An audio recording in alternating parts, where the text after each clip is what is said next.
안녕하세요. 인공지능 전문가 차석호 작가입니다. 차석호 작가의 인공지능 이야기. 이번 시간은 추론에 대해서 이야기를 할 건데요. 제가 계속 이런 이야기 했죠.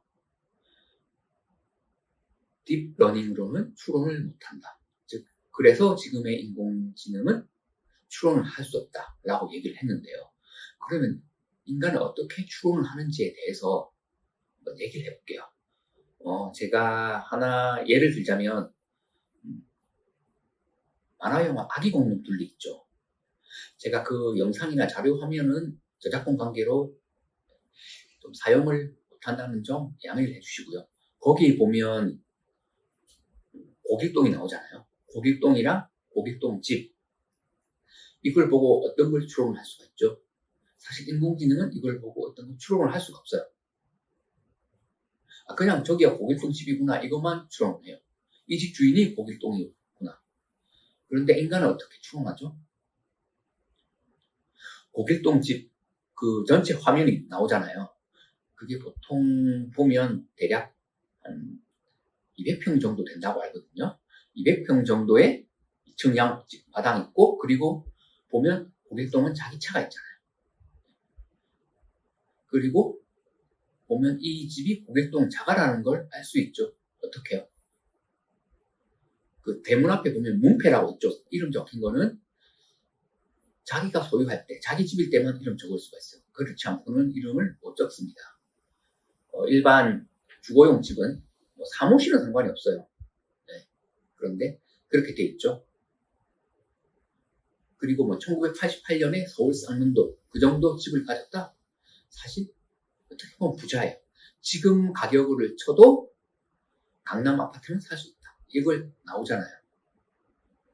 그리고 고길동 집이 부자다. 이게 추론이 가능하잖아요. 그런데 인공지능은 이걸 못해요. 그리고 만화 영화를 보면서 고길동을 자세히 살펴보면 어떤 걸 추론할 수가 있죠?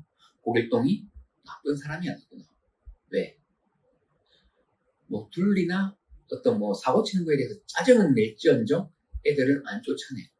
안 쫓아낸다는 것 그 자체로도 네, 나쁜 사람은 아니구나 라고 생각을 하죠. 인내심 갖고. 네. 어떻게 보면 이런 걸 다 우리는 보면 추론을 할 수가 있잖아요. 그런데 인공지능은 그렇게 못해요.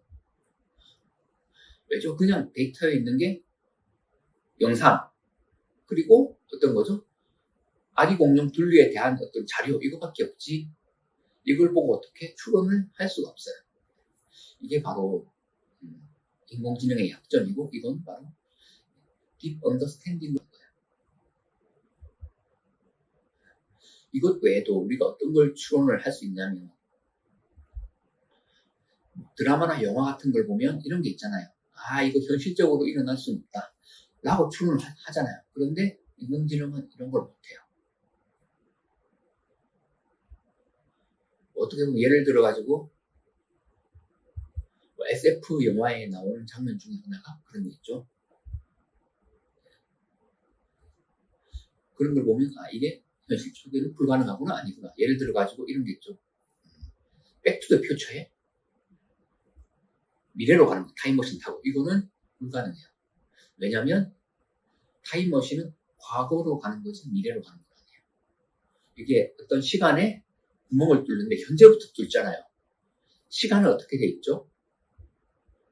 기원전부터 쭉쭉 해가지고 2022년, 2023년 이렇게 쌓여있으면 2023년에서 뚫으면 밑으로 뚫리지 위로 뚫리진 않잖아요. 그래서 이거는 미래로 여행은 불가능하다. 이렇게 추측이 가능하잖아요. 그런데 인공지능은 이런 걸 추측을 할 수가 없어요. 근본적으로. 이게 바로 딥러닝의 치명적인 약점이에요. 그래서 하는 말이고요. 딥러닝은 분명히 인공지능이 필요한 기술이기는 하나 완벽하지는 않고 약점이 존재한다 라고 생각을 하면 되고, 그 약점은 인간은 가능하다라고 생각을 하면 돼요. 그게 바로 딥 언더스탠딩이잖아요. 우리는 이걸 보고 추론을 하고 또 합당하게 또 다른 사람들에게 이해를 시킬 수 있잖아요. 그런데 인공지능은 그렇게 못한다 라고 생각을 하면 되겠습니다. 이번 시간 이걸로 마무리를 할 건데요. 그 전에 구독, 알림 설정은 꼭 해주시기 바랍니다. 감사합니다.